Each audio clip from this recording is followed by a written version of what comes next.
Hello, everybody, and welcome to the WREVA October Electrifying News. Here is the end of October, and joining me as always, we have Ian joining us from downtown Kitchener. How are you today, sir? Hanging in, not too bad. Very good, very good. And also our friend from Listowel, we have Eric joining us. How are you today, sir? I am surviving, Mark. Yes, I'm doing okay. We've heard that already. Yes, well, that's good. You are in a good status then. Surviving is better than the alternative. That's true, yeah. Well, we've got some electrifying news to share with you this October. And Ian, I turn it over to you to get the shared deck started. All right. Here we go. So, Mark, I'll let you take this one away first. This is quite exciting. Not for people driving gas cars, mind you, but... All right. It doesn't seem to be going to the first slide. Oh, it didn't do that. Okay. All right. There we go. Yeah, so this story comes from Nova Scotia, and it's indicative across the country. It's not just in Nova Scotia, but this particular article from a CBC article was indicating that they were following the conversion rate of Nova Scotians over to electric, because Nova Scotia recently had added a provincial rebate for the province for an EV purchase. And the program is allowed to be coupled with the federal program as well. So there's a healthy $8,000 up for the purchase for a new electric vehicle and a $2,000 for a used one. So Nova Scotia, at the time of the provincial incentive being started, was sitting around a total of 600 EVs across the province total. So once the rebate started in February, they checked again in September, and the number had jumped by 50%. So 300 people had taken advantage of the rebate and bumped the 600 to 900. So, and obviously Nova Scotia isn't a huge province, but it is interesting to see that if you add, in this case, another incentive to the pot, you had some people that are sitting on the sidelines that decided to pull the trigger. So this was kind of interesting to see in a small province as to how that's operating. We've also seen, of course, in the past that the larger provinces, Quebec, Ontario, British Columbia, when they have an incentive provincially as well as federal, that tends to drive more sales. So this has been proven true again, this time in Nova Scotia. But yeah, it's good to see. We've got another province on board, and I'm still holding out hope that Ontario comes back and joins the party, but I don't know if that's going to be the case. But it is interesting to see that Nova Scotia is now in the fold, and looks like it's incentivizing EV ownership as well. And of course, the rising gas price that we've been seeing across central Canada as well as the coasts is also contributing to that, letting people start to think about, what am I doing? Why am I continuing to spend more and more money on gasoline? Is there an alternative? Because I know that was the determining factor for me to get involved with an EV way back in 2014, was the continual rise in gas prices. Especially the thing that really bothered me was just before a long weekend. Mm-hmm. Yeah. No, absolutely. This is a good thing. And as you mentioned, Mark, with gas prices going up right now, I mean, I'm hearing other people around me going, hey, this is the first time I've ever had to pay more than $100 for a tank of gas. And, you know, that's a lot of money. And, you know, obviously that driving electric makes that payback much faster when gas prices are at the prices they are now. Yeah. And, it's, I mean, like you said, Mark, it's unfortunate that we're still in Ontario, don't have sort of more of a provincial incentive, but perhaps the high price of gas is the incentive for people to consider this. I did check out the allev.ca website, that is Nova Scotia, and they got a good little bundle of cars to choose from Nissan Leafs to Konas to the Teslas. Yeah, it's awesome to see. Yeah, so they're a third-party seller Yeah. in a couple of different provinces, and it's good to see that operation is there to help people ease the transition over to electric with strictly electric options, and being able to give people the straight goods and answer their questions based on how an EV works and how it operates within their territory. Yep, exactly. That's good. All right. And one more thing I'll mention is that if you are an EV owner and you're in an office situation, it's not. I found it's not very popular for you to go in and say, "Hey, does anyone see the price of gas?" and seem happy about it. Yeah. Because all your coworkers know that you own an EV, and you just can't believe the price of gas. Yeah. I do that already today. So in the office now, I'm already in that situation where people are complaining about the price of gas, and I just walk in and smile. I don't have to say anything. Yeah. They just smile and they point at me and they go, "Shut up, shut up." That was like me last night playing hockey, and somebody brought up the price of gas, and I'm like, "Sorry, what is the price of gas? I don't know." Oh, the rubbing makes us popular people sometimes. Absolutely. No kidding. Yeah. All right. So this happened on Monday. Was an announcement that about Hertz ordering 100,000 Teslas, of which now that number is actually, interesting enough, is changed again. And I know I'm double checking on this, but they're also going to be doing 50,000 Teslas for like Uber drivers.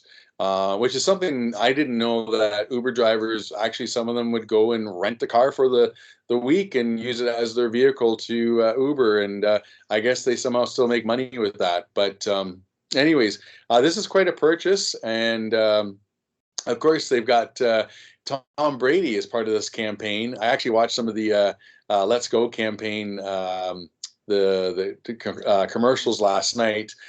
And it's, a little bit of fun humor with everything.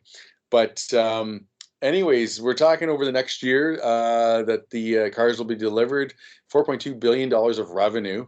And actually, Tesla is not giving Hertz a break from what we understand. There's no discount for this large order. And interesting enough, Hertz filed for bankruptcy in May of 2020 as a result of the pandemic travel slump, amongst other things. So they somehow got back on their feet and are now be able to make this type of a purchase is pretty phenomenal, and good for them. So I think if I ever travel somewhere, fly somewhere down to the States or whatever, need a car, I'll be definitely looking at that. Yeah, absolutely. And of course, the big thing that we know as an EV association is once you get a person to drive an EV, that's half the battle, or even more than half the battle. So allowing people that don't necessarily own an EV now to be able to rent one for a day or two while they're on a business trip, that may be a great turnaround for EVs as a whole, because it will allow people to experience the power, the efficiency, and the reduced cost of fueling an EV over a regular car, and may put a lot of people into a purchase position where they may normally not have been able to, because they have not been able to experience it yet. Mm-hmm. Yeah, I mean, this is, overall, it's very good for the EV industry. It shows that here we've got a large fleet customer that's wants to jump into EVs. And it's very good from that perspective. And it's good for the industry in general. As Mark said, it's going to get people to try EVs and test drive them.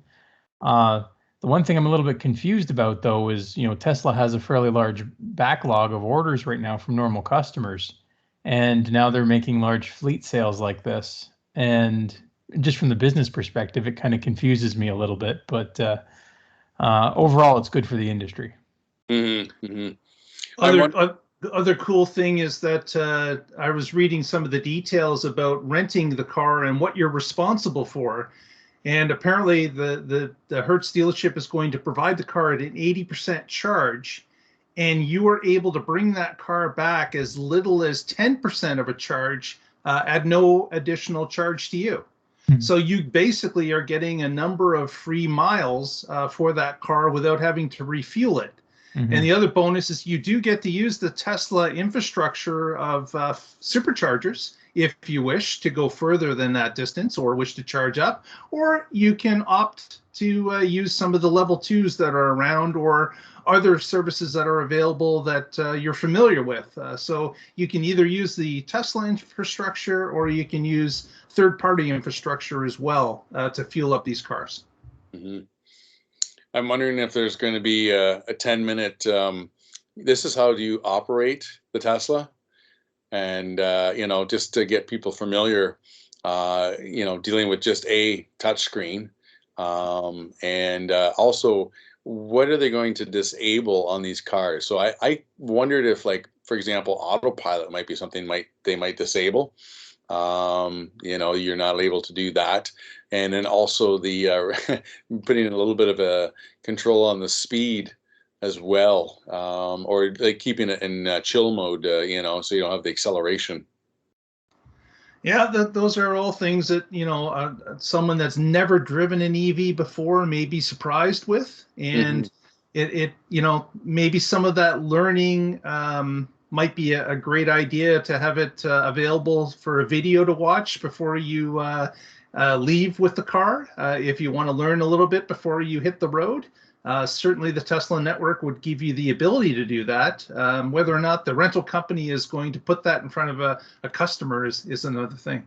Mm-hmm. Yeah. So interesting times. It's going to be next year. It's going to be definitely interesting to see how this all rolls out. So.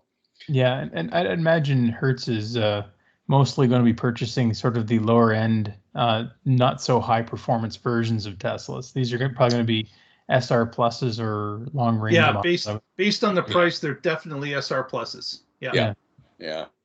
Although Hertz did announce today that they've sprinkled in some Model Ys as well. So nice. All right, Eric, tell us a little bit more about this. This is a bit of a concern for Canada. Yeah, this is a concern for the automotive industry in general, including Canada. So what's happening is that there's a proposed U.S. Mandate right now for passing into law for new EV incentives. And the EV incentives are good. Some of them are up to $12,500.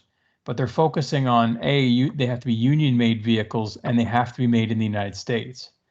And the challenge with that is, many automakers, including some of the North American automakers, have already made commitments to produce EVs in Canada. And, this is going to potentially throw a wrench into the mix for that.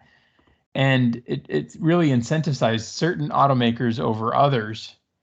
But even with the way the supply chain and the North American Free Trade Agreement works and stuff like that, this has some complications with it as well too, with how parts are moved and U.S. parts content and things like that. So this has some interesting dynamics and challenges to it. Mm-hmm. And so the U.S., if they push forward through this, there might be a number of challenges, even to the companies that they're supposedly trying to help, might actually hurt them. So,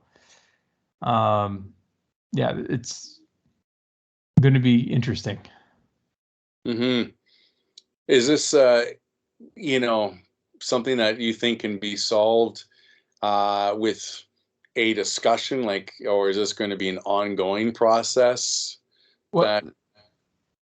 Yeah, this isn't an official proposal yet. I mean, the U.S. still has a chance. I mean, if they go back and they open up the rules to make it so that they fit within the NAFTA agreement, then I think for the most part they're going to be okay.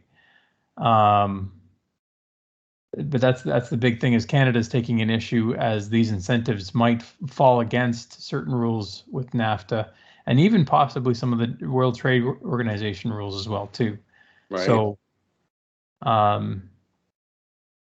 they might be opening a can of worms with this, and they have to be careful. I mean, EV incentives are good, but if they apply it in a disproportionate way that really pushes in certain directions, and the U.S. could be in violation of some of the trade rules. Right, right. And I understand that Biden's proposal, they're trying to pass it this week. The $1.75 trillion stimulus package, but I've heard about these incentive amounts changing wildly over the start of it. So I'm not even sure if they understand where it's going to end up, because there seems to be a lot of bartering going on back and forth, trying to get everyone happy with the proposal. So I think the U.S. doesn't even know where it's really going to end up yet. They're still bartering internally. Mm-hmm. Yeah. Well, yeah, and that's right. Like next week, that they are trying to just get this going by next week. So that's going to be interesting to see how this all kind of comes about. Do you think, Eric, that any of this, with the upcoming environmental talk coming up as well, would any of this kind of be influenced by that as well? To some extent, maybe. I think the U.S. might use this as a flaunting tool when they go to that meeting, because those types of meetings, I think a lot of politicians try to show off what they're doing versus other places. Mm-hmm. So they might be saying, hey, yes, look, we're trying to do this, and this is what we're pushing for. So that might be why the U.S. is trying to finish it up also, and try to get a deal placed so that they can go back to this meeting and say, hey, we are making progress and commitments in this area. Mm-hmm. So the meeting might be a motivator for the timing of why they're trying to finish this up. But yeah, I just find it interesting that this is all kind of coming up right before we have these talks. Mm-hmm. And it's going to be, the politics, how that's going to get resolved. And like you mentioned, with NAFTA and that is also going to play into all of this too. Yeah. All right. So I've got a few slides coming up here, and give you a heads up, so to speak, about the multiple slides, but they all kind of like work together, if you want to say. In basically, one of the biggest myths that keeps coming up all the time is like, oh, well, when that EV battery is dead, it just goes to landfill and it's garbage, and they can't recycle it, and this and that. So the next few slides I'm going to show here actually all kind of are different news items that have happened in the last week or so, that basically puts those myths to rest. And so the first one is Coldplay is going to be using 40 BMW i3 batteries, the recyclable batteries that basically, instead of using generators that are diesel gas generators, instead they're going to be using these for their shows. And I found it interesting. Not only are they using renewable sources like solar to recharge them, but they got a kinetic stadium floor. So the audience better be dancing, jumping up and down and enjoying. This is awesome. And then power bikes as well.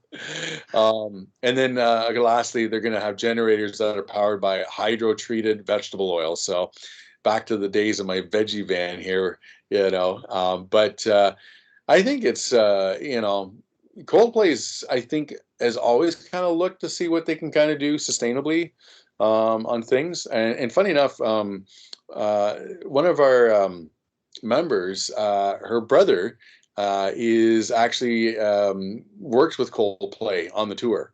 And so who knows? Maybe at some point I'll have a chance to chat with him and see what I can get insight-wise about this. But the tour supposedly is going to be 2 years long.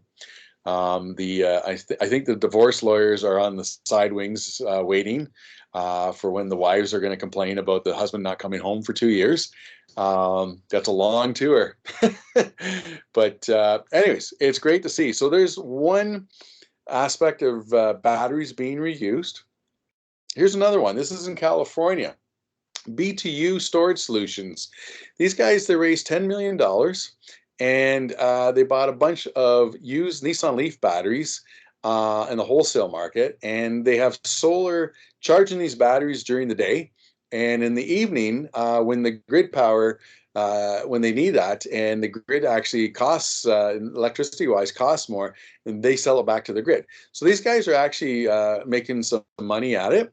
And they also it's interesting, they got this with the batteries and everything, they're doing this below $200 per kilowatt hour, which is about 2/3 less than a new battery system.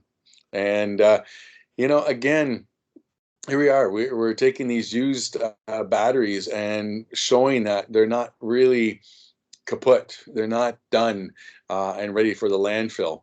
They can actually be used again. And then finally, we have this company, A123 Systems, and they did a bunch of studies showing that reused batteries are as good as the newly mined ones. In fact, at a certain point, they found that some of the recycled ones actually performed at the same rate, if not sometimes better as well. And an interesting point in the article as well was the fact that 3 billion batteries every year are thrown away just by the Americans. So, now include us in Canada and Europe and everywhere else in the world. And putting this stuff into landfills is really not good. Yeah, we can use this stuff all the time. But I think this is, it's going to be interesting how the recycled aspects of the batteries might impact also the mining industry as well. Whether we need to mine as much for materials if we're able to recycle as much as well. So there you go. 3 stories about recycled batteries. So we're putting those myths to bed. Actually, it's kind of recycled, isn't it? Like the first recycling is when it's put to another use still as its battery sits. Right. And then the second, after it lives out that useful life, it can go into a full recycle where it could be grounded up and distributed, taking the certain metals separated and used again for the manufacture of new batteries, like someone like Redwood Technologies or Redwood Materials being able to pull that out and sell the individual pieces to a new battery producer. Mm-hmm. Yeah. Double recycling. I like that idea. Yeah. Well, when I was younger, we were always taught the 3 R's: the reuse, reduce, and recycle. I mean, this covers 2 of them right off the bat there. So, and this shows that. And it was interesting too that there, even this system still costs 2/3 of a full system. So these batteries are even retaining their value after their end of use as well too. Yeah. So that's pretty interesting as well. And it just shows how valuable these batteries are, even at the end of life in an automotive application. So after a decade of use in a car, they're going to go on and live probably at least another decade of use in a grid-tied storage application. Mm-hmm. And then by then they can be recycled and made into new batteries again by then. So, and the great thing is that there's always a value to what it is. There's far less of a chance that they will ever end up inside of a landfill because they're worth money to the owner, whether it's in a secondary system or to be actually sold back to a recycler. Mm-hmm. Yeah. And I wonder if this is going to even help like the issue with e-waste and electronics waste now as well too. The automotive industry has always had a big history of recycling its materials. Cars have been highly recyclable for many years now. And batteries have been designed for that as well now too. They've been trying to work in the reuse and redesign of these batteries into the initial design of these products. Mm-hmm. And one of the big issues we've had, of course, with things like cell phones and laptops and tablets is that people often throw those away into landfills. But now, if they have found, with new technologies coming up and they're recycling these materials, maybe these old cell phones or old laptops might actually have a value to them and might encourage people to recycle them as well too. Mm-hmm. We can take these things and recycle them. So yeah, I think it's interesting. Like I think it was our last podcast. We did talk about a couple of companies that are doing recycling of lithium batteries. But I mean, at this point, how much cheaper is it for us to just take the battery pack out of the car and go, okay, we still got like an 80% plus battery usage of the cells. And hey, this is great. We can use this for, concerts and the solar, etc. And how long could we do that? So let's say this Nissan Leaf battery has been in the car for 10 years, and now this gentleman's going to use it for a solar for yet another 10 years before it then finally goes to these guys to be recycled to a brand new battery. Mm-hmm. And so we're really I love that we can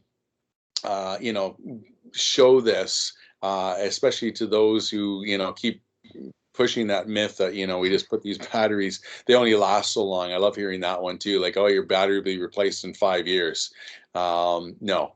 And it's not going to landfill. And many these purposes, like what are we doing also that is impacting not using fossil fuels? So yeah. And just another subject on that, I had a 2012 Chevy Volt, as many of you know. I've had that Volt now for 9 years, and it was fine. There's no problem with it. The battery is still in great order. It operates the same way that it did 7 years ago when I bought it off of somebody off of lease, and just sold the car a couple weeks ago. Wow. With the new owner taking ownership of it, I'm sure that, they're in for a number of years of use. So I had it personally for 9 years. I'm sorry, 7 years, but the car was 9 years old as I owned it. And there was no problem. I didn't see any issue with the battery at all degrading. It just kept running as it had run for the 7 years I owned it. Mm-hmm. Yeah, that's awesome. Yeah. And I see the industry moving sort of how, if you take a look at copper today, for example, 80% of all the copper used today is recycled copper. Only 20% of it is actually mined.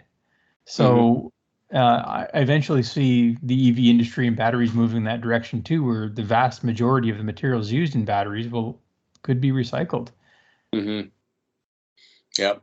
So yeah, it'll be interesting to follow this, and I'm curious, with Coldplay, after let's say 6 months of touring, how are things working with the battery that they are taking along with them, and what's the results after 6 months, and then after 1 year, and etc.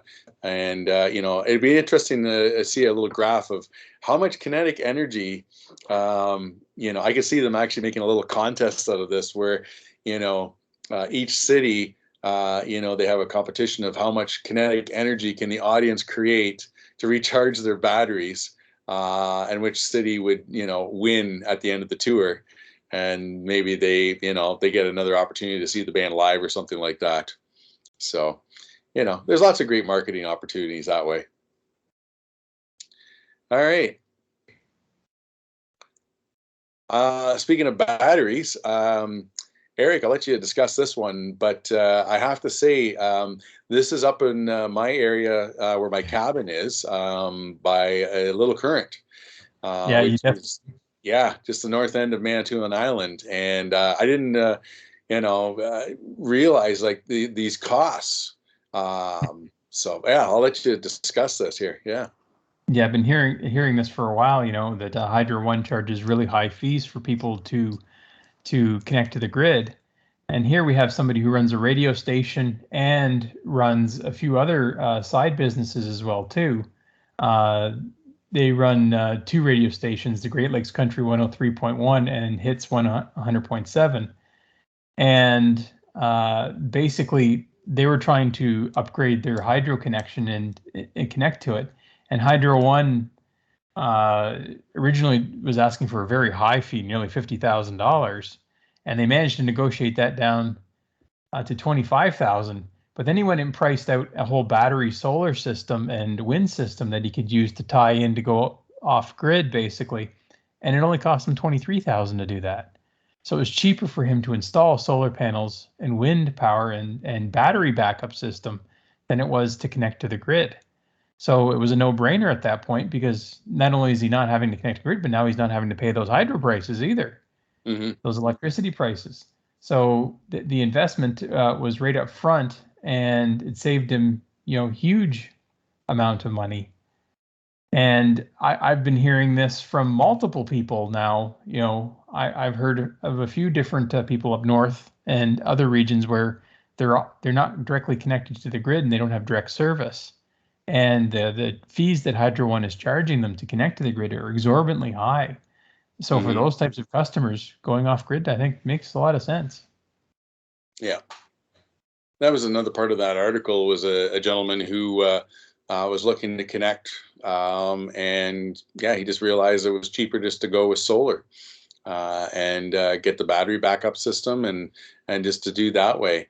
And, to put this in perspective as well, with over time, when my parents with the cabin up north looked to get hydro, it would have been like $75,000. And this would have been back in the late 90s. And then, of course, that's when my dad figured out a way to use the waterfall hydro to charge up some batteries and, create some electricity for him to, run a satellite TV, etc. So, the cost of solar, has decreased dramatically. So it's a no-brainer for doing this type of thing. I think Hydro One is, if they are not careful, and more people start, catching wind of some of this stuff, I think Hydro One's really got to start looking at better ways to, consider having a customer on the grid with them. The prices that they're asking for are just over the top. Well, it's kind of like they're going to be driving themselves out of business, right? Like it's coming up with exorbitant fees that you can put a solar wind system in for less than that one connection fee. It kind of makes it a no-brainer, and more and more people are going to be able to figure that out quite quickly.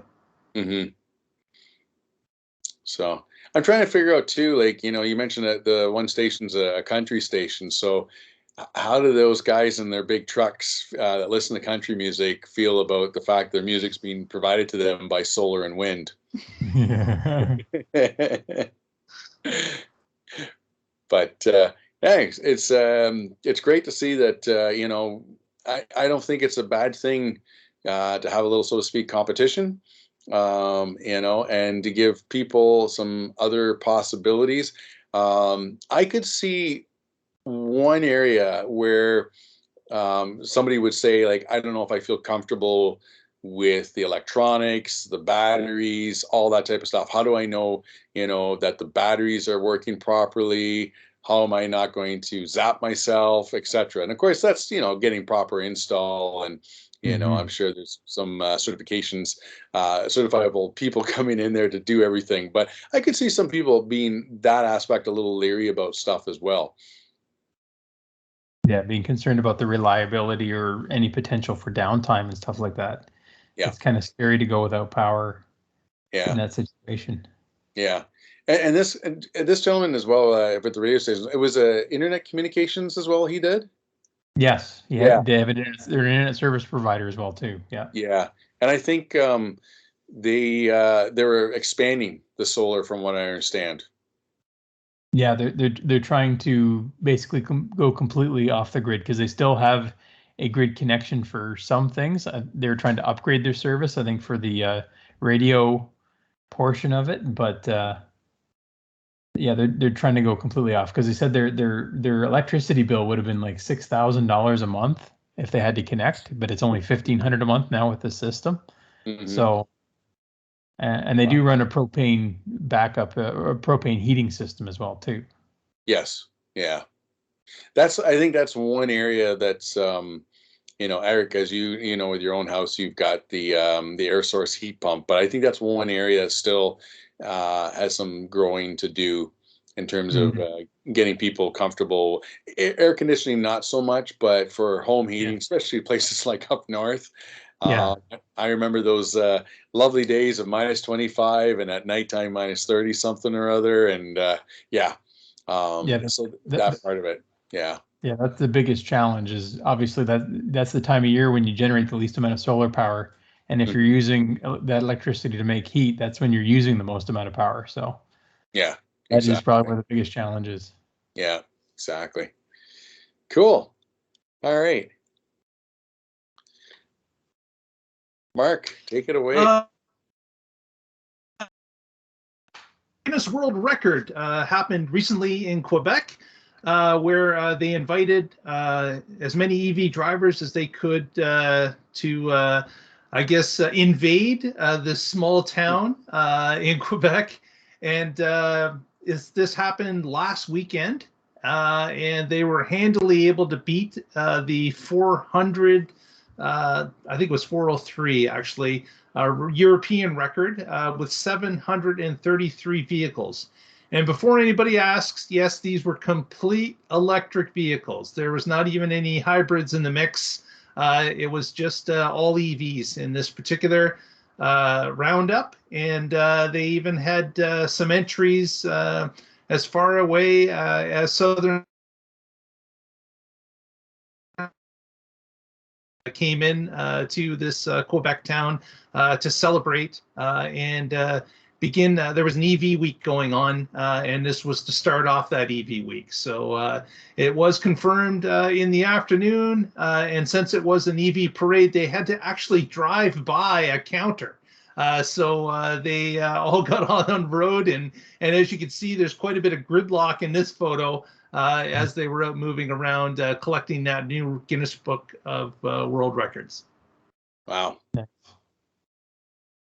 Yeah, with the gridlock, I was thinking that, for anyone who's getting stuck in there, that just reminds me of this is just on the way to Toronto traffic. Yeah. And of course, the nice thing being stuck in gridlock in an EV parade is that you can still roll down the windows and you're not sucking in exhaust fumes. So exactly, yeah. It's quiet and clean. Yes, exactly. It's very cool. Is there any kind of prediction for to now beat this record? Is Europe going to come back and go for? I'm not sure if Europe is going to try this again. I am sure, though, that someone will. Like, this is as EVs become more and more popular, this record's going to fall quite easily, I believe. Yeah, exactly. Yeah. I think our REVA group could beat this. Maybe that's what we'll work on for 2022. Yeah, there we go. Hey, maybe you mentioned about how far some of these people are driving out from. We can maybe send an offer out to Nova Scotia, to those extra people, buying EVs and saying, hey, come on, do a little road trip. And just get all 900 to head down here. Absolutely. Yeah, exactly. Yeah. Nice. All right. This is interesting with Kawasaki. I actually, as a teenager, had a Kawasaki motorbike that I would race around out on the trails and the fields and stuff like that, and lots of fun. I can imagine, though, as a teenager, having an EV motorbike like this, I don't know that I would still be around today, probably with the acceleration of these things. But yeah. Yeah, there definitely have to be some torque management in that case. Yes. But yeah, well, and as many of you, some people know, I actually owned a Kawasaki bike myself up until June of this year. So Yeah, this is amazing news. The Kawasaki is basically saying that in all of their developed countries, they're going basically all electric by 2035, and that they intend to have 10 electric motorcycles on the market by 2025.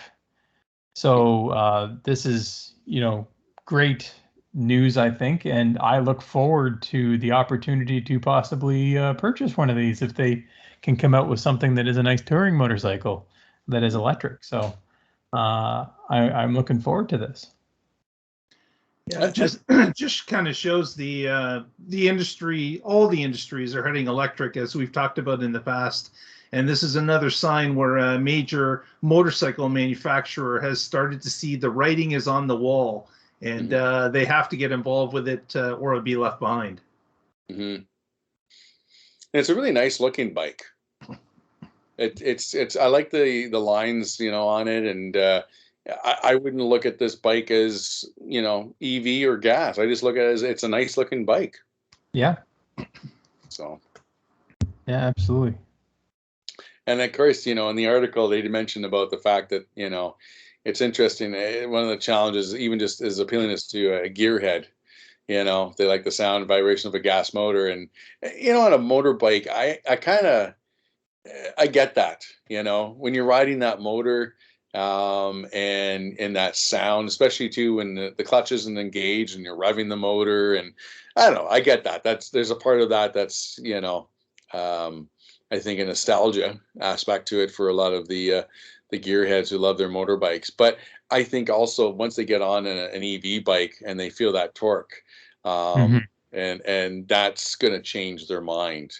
I just wish them, well with their safety, because I know these, EV bikes, I can just imagine, if you're not careful, you can get yourself hurt pretty serious. Yeah, and you can see some of the electric motorcycles in the market today from Zero or even the Livewire from Harley Davidson. Those bikes they do generate quite a bit of torque, and they are pretty powerful. And even the Zero bikes, they've become a little bit notorious that if people are in a turn and they hit the throttle a little too hard, sometimes the back end can come out. So it's certainly something they have to be aware of, and maybe they have to.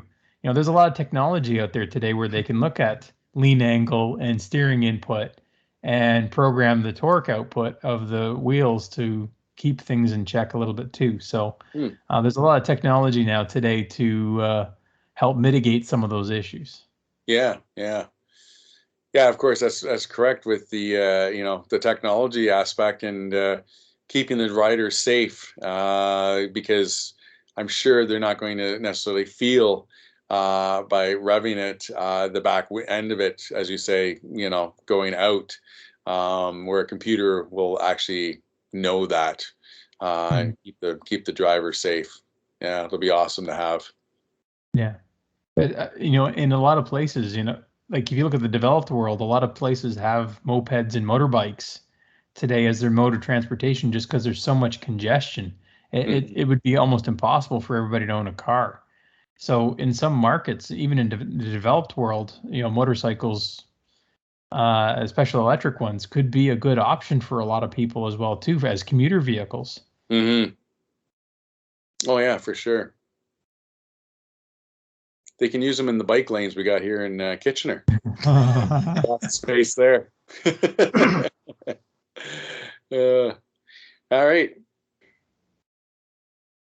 And finally, this is great to see. I'm happy to see GM's doing this install. I'm thinking that other dealerships and auto manufacturers, I can see them following suit with something like this. Yeah. So GM has indicated that they're going to be installing 40,000 EV charging stations across Canada and the United States. And they did give a bit of a breakdown saying about 10% or 4,000 would be going to Canada.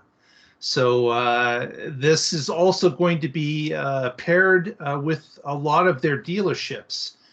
So they're going to be placing those chargers at dealerships, And they've also indicated right up front that they would make the charging available to any EV, not specifically a GM brand, but any EV could come and charge at these stations. So, as we've seen some dealerships in the past where they put things behind a locked gate, I believe that they're going to put a little bit more planning into this, where these charging stations are going to be accessible to the public, maybe in a different way, maybe out front or in an area that's accessible, as opposed to being behind lock gates or behind the back of the service building, where some don't know where it is. So it does seem that this is something that it's great to hear, and certainly others need to follow this example, so that we can all share in this electric future. And I think it's a great step forward for GM, and I certainly welcome it. Yeah, I think this is a good program. Again, level 2 charging works for a lot of certain applications. Places where, say, movie theaters or parks or places where people are expected to spend 2 or 3 hours at.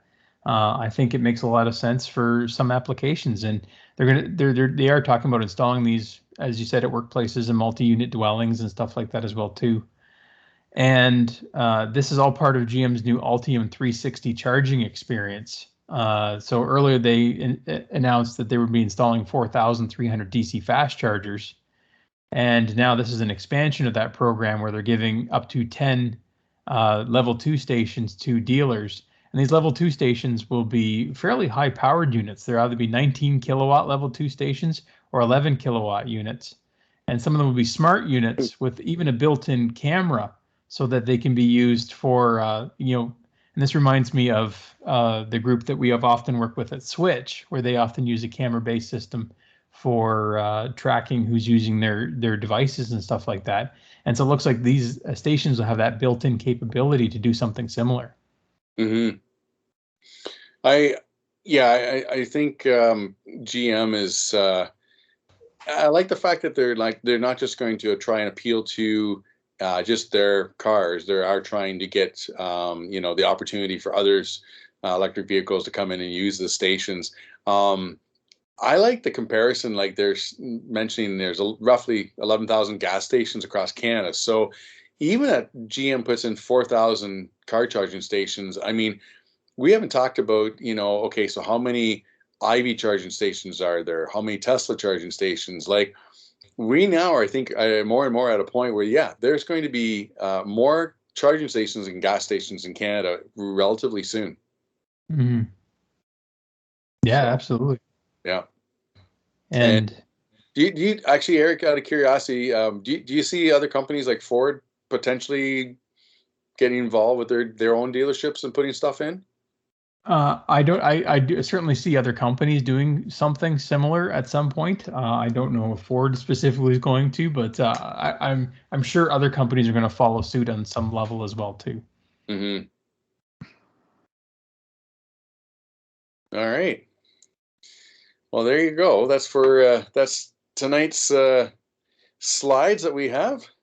Fantastic. And what we'll do is we'll put the links to the articles in the notes down below. And if you have any comments, please feel free to submit them through the YouTube page. We'd love to hear from you.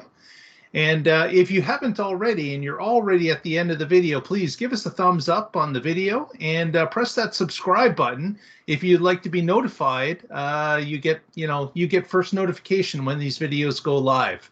So if you're subscribed, so that's a way to get a jump on the rest of the people when we publish these videos. But we thank you very much for watching. Ian, do you have any shout outs? I know that after the pontoon boat took its inaugural run, you took it up north and have put it away for the winter, I understand. Yeah, and nothing's more fun than taking batteries out of your pontoon boat. A friend was helping me with that, but then trying to put the canopy over top the boat for the winter while it's pouring rain. So anyways, and you know, it was pouring rain. We got the canopy on. My buddy only stayed for so long, and you know, he kind of left before we got drenched, or I got drenched.